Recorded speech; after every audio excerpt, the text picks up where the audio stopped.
That's an interesting one. I'm not sure I know the answer. Let's see what turns up. So, how did empirical process control become the preferred way of dealing with complexity? Huge caveat, I don't think it is the preferred way. I think it's the most sensible way. I'm a little bit biased, I'm not going to deny it. But it's also not a new way.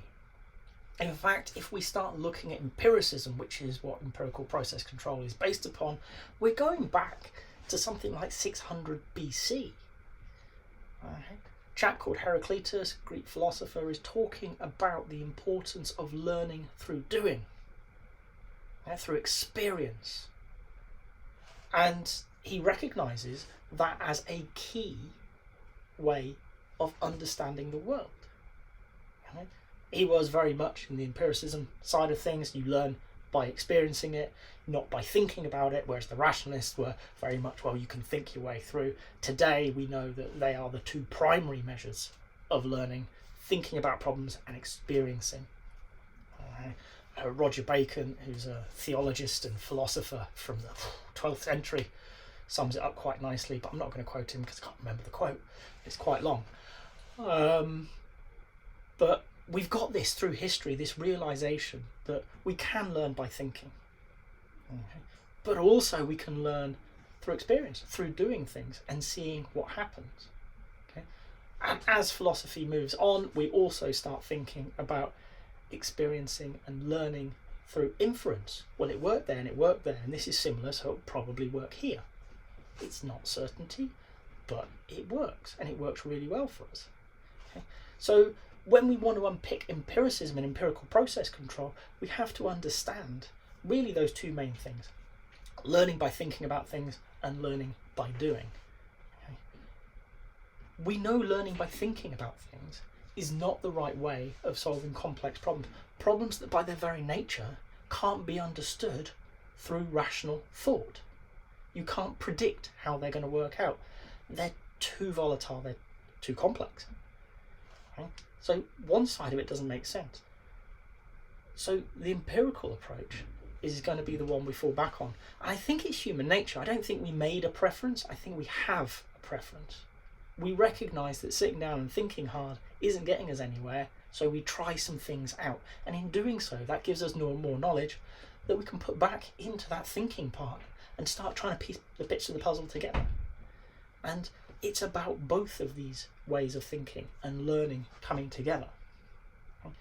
So for me, the preference comes about probably because it's how we have solved things. We've understood, how we learn.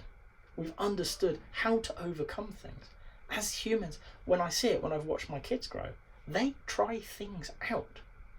They're happy to sit down and have a think about stuff, but very often, after they've done the thing to see what happens, they're naturally curious, inquisitive people. And I think, as a species, we are. And we do it, and once we've got enough information, we then sit back and think again. So, defined process control, the idea that we can sit down and we can plan it all out in advance, requires us to understand the permutations that are at least likely.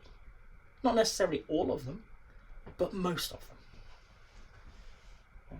And we know that because we don't even know the edges of the problem, we can't see that, and hence an empirical process control approach makes sense. So for me, I think the reason we've ended up with empirical process control is it's the one that works. It's the one that works to manage complex solutions. It's the one that fits best with how we view the world as humans. If you've been steeped in defined process control, that will be familiar, it will be comfortable. But I can almost assure you that if we take you out of the workspace and put you into another aspect of your life, you will fall back on empiricism before rational thinking. If you've got to this point in the video, I hope you've enjoyed it. If so, a like would be appreciated. If you want to hear more from me, more answers to questions that maybe you've got in the Agile world, please subscribe to the channel. And if you've got a question that you really want answered, dropping it in the comments. I promise we'll get around to it. Thank you.